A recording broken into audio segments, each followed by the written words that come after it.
Hey guys, I'm Jared, and today we're talking about what's new in board gaming as of June 24th, 2022. I'll be covering the latest news, announcements, most played games, hot new Kickstarters and crowdfunded games, and more related to board gaming for the past 2 weeks. At the end, I'll also be sharing what's going on behind the scenes with my YouTube channel, Meeple Mentor. So stick around, we've got a lot to cover.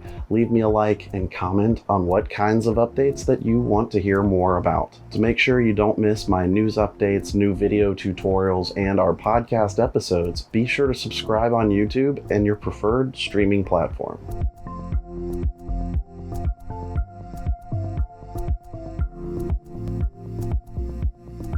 Let's look at first some current crowdfunding games. You can support the projects now online. The first platform I'll talk about is the GameFound platform. New World Order is funding now, where you play as a globalist billionaire. It's a tactical board game where you collect different corporations and institutions to gain achievements and reach big goals. It's fast-paced and can be learned in 15 minutes. It plays in about an hour for 2 to 5 players. The Umbrella Academy, the board game, is on GameFound for a few more days. It's a 1 to 5 player cooperative game about stopping each threat before the apocalypse. Plays in 1 hour and is based on the popular comic book series. Amygdala is a new colorful abstract game for 2 to 4 players from Wolfgang Kramer and Michael Kiesling. Collect resources to place emotion tiles to claim majorities in the 7 color regions. It's an hour-and-a-half game using hundreds of acrylic game pieces representing different emotions. A 1 to 3 player historical war game is on GameFound called Wars of Religion, France 1562 to 1598. Compete for control of the country and souls of the citizens. In the court phase, act politically, then the war phase to battle on fields. Plays in 2 hours. Lastly on GameFound right now is Immunization the Game, a 1 to 4 player game all about developing vaccines for the world's diseases. Protect the most at-risk populations by discovering the best formulas, launching clinical trials, and managing your vaccine production. Set the prices and use a competitive sales strategy to succeed over the opponents. Now let's look at the game's funding on Kickstarter. Mind Clash Games has a new one funding now called Septima, which plays in under 2 hours. Gather your witch coven, enthrall the townsfolk, and rise to power as the new Septima. Gain wisdom points to become the most worthy successor of the High Witch. Actions are card-driven with simultaneous card planning. Funding now is Clash of Galliforms, a 2 to 4 player unique bird war game with lots of replayability. Explore, build, and battle in this strategy and resource management game with ground-living birds. Inspired by RTS games, but plays in under an hour. Definitely take a look. A 2-player tactical card game is funding on Kickstarter called Redline Battle of Neom. It's a new expansion to the Redline card game. Engage in urban warfare in the mega city of Neom in this futuristic, expandable deck-building card game. Deploy forces, plan attacks, do missions, and battle. From Roxley Games, check out Skyrise, a game of auctioning and artistic egos for 2 to 4 players. It's a game about patience, deduction, and scarcity for players who enjoy tight gameplay and tough decisions. It's for 2 to 4 players and plays in 30 minutes to over an hour. It's the spiritual successor to the 2008 spatial auction game Metropolis. It's funding fast, and there's only a few days left in the campaign. For more deduction games, check Midnight Murder Mysteries 2nd Edition on Kickstarter. It's a story-based crime investigation board game aboard a cruise ship. For 1 to 5 players ages 14 and up and plays in 75 minutes. There's a competitive, cooperative, and solo mode with lots of cases to solve. You'll need to answer who is guilty, what was the motive, and how did the victim die. The second print run of Pagan Fate of Roanoke is on Kickstarter now. Become part of the battle between witch and witch hunter in the year 1587 in this expandable deduction card-driven game. It's a 2-player asymmetrical game that plays in an hour. With plenty of boards, cards, tokens, and more, complete your individual objective to win. A new series of games from Argix Games is funding with their first one now called Mystery Poster No. 1, A Greek Life.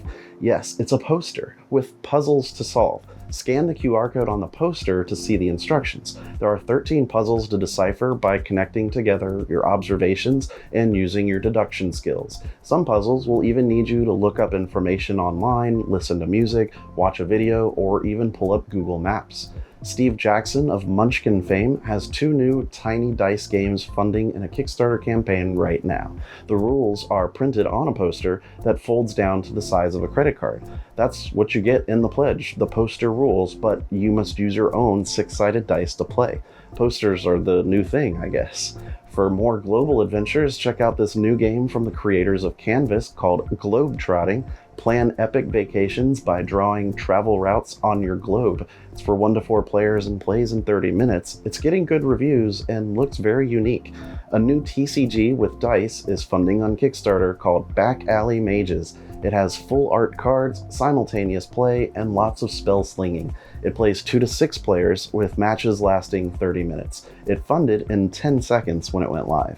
Eagle Griffin Games has a new Vidal Lacerda Euro funding right now called Bot Factory. It's a 1 to 4 player worker placement game about building toy robots under the supervision of an efficiency consultant, Sandra.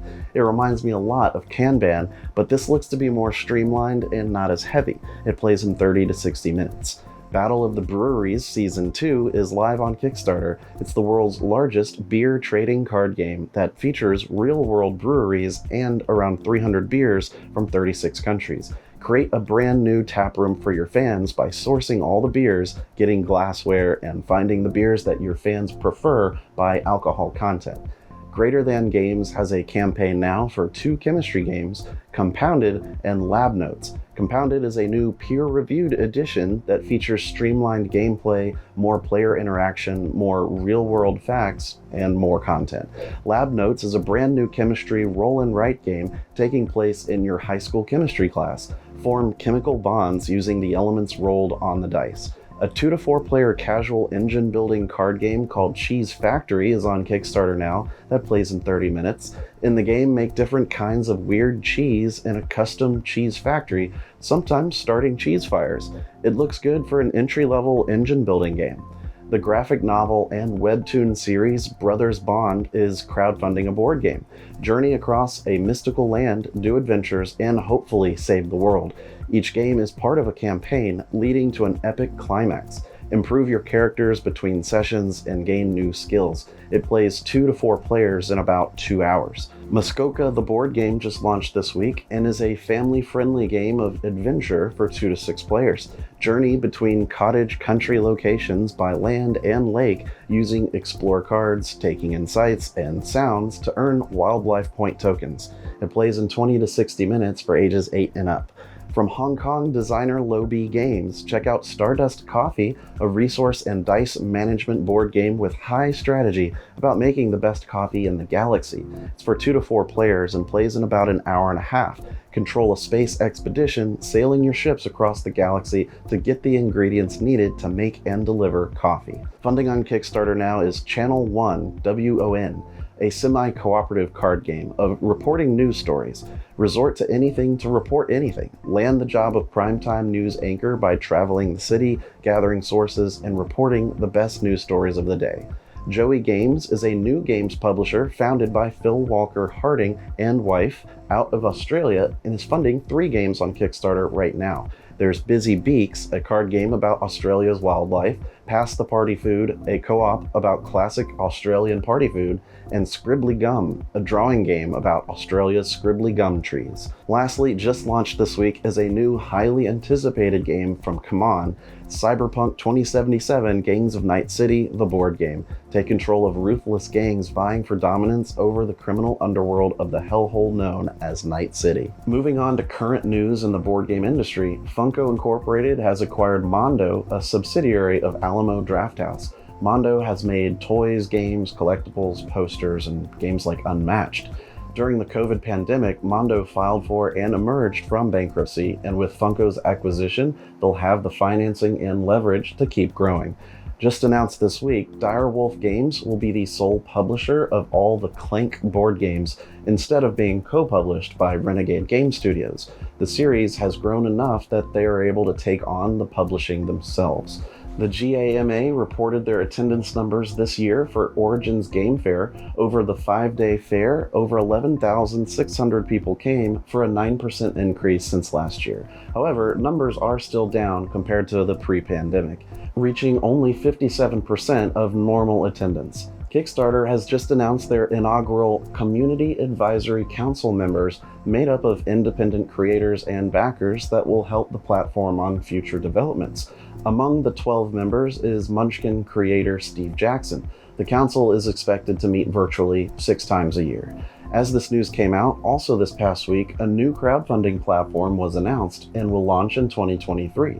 The fulfillment service BackerKit will be creating their own funding platform with lots of companies on board to switch over, including Gloomhaven developer Cephalofair Games. Publisher Services Incorporated has announced they have a new Director of Business Development, John Thays. He has led BGG Con for the past 15 years. He'll be in charge of development, vendor management, and fostering relationships with partners. Imagination Games has a new Vice President, Dan Rowan, previously Senior Director at Ultra Pro and founder and president of Playroom Entertainment. Rock Manor Games just signed an agreement with Tabletop Tycoon for them to publish and distribute Rock Manor's games. Rock Manor will continue to operate as an independent studio to create games and run crowdfunding campaigns. A new summer camp centered around the Monopoly board game is going on through June, July, and August this summer for kids ages 9 to 17.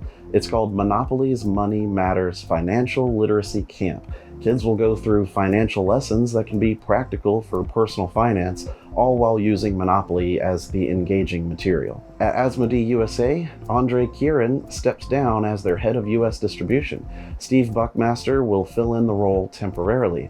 Meanwhile, the owning company of Asmodee, the Embracer Group, has just issued $1 billion in stock to the Saudi Arabian government. Well, specifically to the Savvy Gaming Group, which is an extension of the Public Investment Fund, part of the government.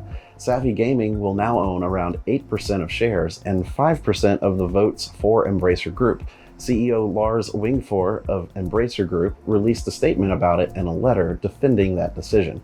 He made several points, including that other non-democratic countries around the world are shareholders already, and wanting to support the global ecosystem in gaming. They needed a sizable investment to stay an independent company headquartered in Sweden, and Savvy was only one of a few who could provide that capital. Lastly, he stated that the current management maintains a controlling stake and majority of votes in the company. Mantic Games announced a price increase coming August 1st due to rising materials and shipping costs. Games like Kings of War and Firefight will be affected. They have 2 new box sets coming out in July for Kings of War.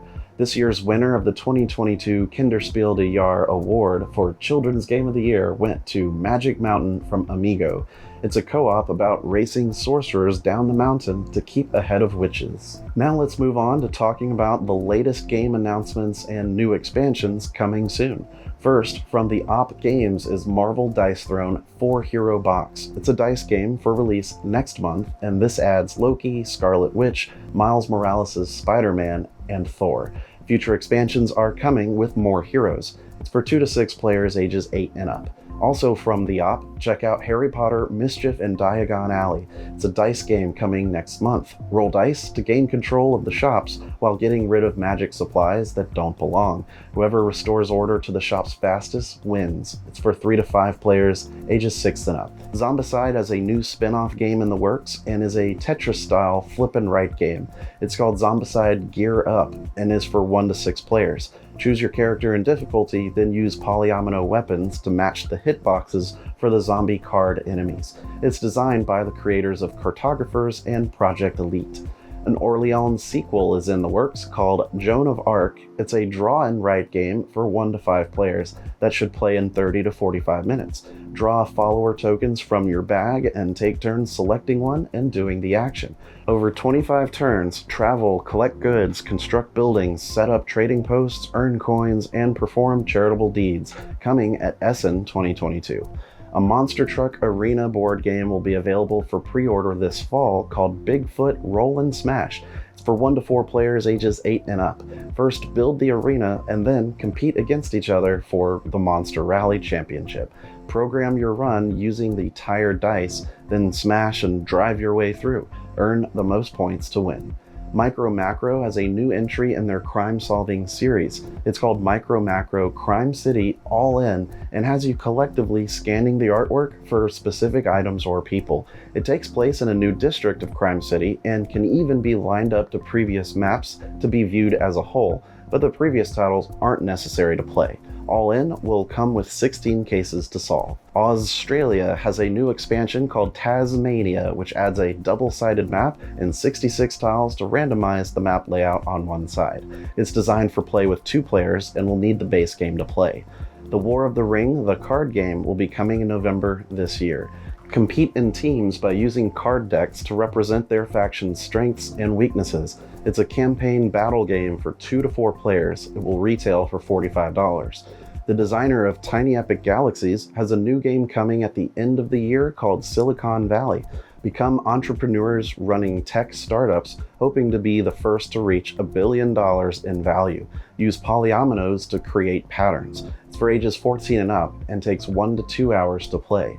Devere Games has a new co-op game called Home Sweet Home or Not, designed by Paul Peterson of Smash Up fame.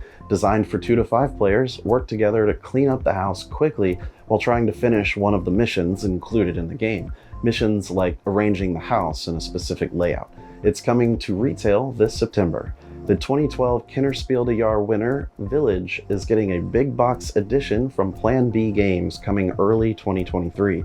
It comes with the base game, improved components, additions, and updated artwork. It adds all the expansions, promos, solo mode, and a brand new expansion for 1 to 5 players. CrowdD Games announced a Victorian steampunk co-op game coming in January. It's a 1 versus many team game where players try to take down the machine before it destroys humanity. It can be an automated AI or controlled by a player, and even soloed. It's for 1 to 4 players ages 14 and up and plays in 60 to 90 minutes. The webcomic artist behind Extra Fabulous is getting his own party game called Boo Tea Call. Become a lonely medium looking for love in the afterlife. The other players are potential suitors. They can only communicate through the method shown on their seance cards. A new real-time dexterity and train board game was announced by Holy Grail Games. It's called Railroad Madness and has players competing to construct and run the most successful railway business. Transport customers to new frontiers in the 19th century as fast as possible. The gameplay is inspired by the video arcade game Crazy Taxi. Crafty Games has a new board game called Tabriz coming to GameFound for crowdfunding in September. Crafty Games published the Spiel des Jahres nominated game Cascadia. In Tabriz, players are carpet merchants in a Persian market, weave carpets to fulfill orders, gain the best customers, and earn the most money. Dice Theme Park from Alley Cat Games is coming out on July 20th. Become theme park owners trying to expand. It uses a dice cascade mechanism that lets players create combos. You can even hire animal mascot meeples to entertain the guests. It's for 1 to 4 players and plays in an hour to an hour and a half. A new expansion pack is coming in September for Marvel Champions, the card game. Cyclops Hero Pack will have Scott Summers, also known as Cyclops. It will need the base game to play. Aeon's End has a new expansion coming out called The Ruins, slotted for release on July 13th. It adds new game mechanisms for the base game and comes with Aether tokens and Silence tokens, expected to retail for $19.99. Merchant's Cove has a new expansion coming out soon through an expected crowdfunding campaign. Merchant's Cove Master Craft introduces the Faction Festival, new modular content, and 4 new expert merchants to the game. A new game board is also included. Lastly, Exploding Kittens has a new spin-off game called Zombie Kittens. It's a standalone card game that lets players come back from the dead after being exploded. The goal was to fix the player elimination problem of the original game. New artwork is also included, featuring undead humans and cats. It's available now for $21. Let's talk a bit now about what's going on with the Meeple Mentor YouTube channel. Since my last news update, I did an unboxing for Viticulture World and the wine crate. I'm very impressed with it overall. Firstly, I thought they did a great job packing it in the box, and inside the crate itself had some great inserts to fit the game and all its expansions. Check it out. In Steven and I's latest podcast episode of Mentor Minutes, we discussed the Recon convention that we recently attended, as well as several new games we got to play: Ark Nova, Perseverance, Viticulture World, and others. We also filmed a new Meeple Mentor Plays video on Tokyo Highway. He and I did a playthrough together of this cool little dexterity game. The last tutorial video I published was on Stefan Feld's Trajan. It's quite good if you've never played it. Learn to play and give it a shot. My last off-the-shelf short episode was on Azul, just short recommendations on popular games that maybe new players don't know about, trying to lower the barrier to entry. Lastly, Steven and I decided to start a review series together called Brand New Review. The name could change, I don't know. Well, that came out yesterday, which is on the current Kickstarter game, Nut Hunt. You can hear our thoughts on it after we had a chance to play at 5 players. We also recorded a full playthrough of the game, but I'm still editing that. Should be out soon. The puns were out of control. Upcoming tutorials I'm working on include Perseverance Castaway Chronicles, Chai, Libertalia, Viticulture World, and Ark Nova. Not sure which one will come out first, so stay tuned. And thanks for listening in to today's news update. I appreciate your support. And remember, teach when you can, but always be learning. See you next time.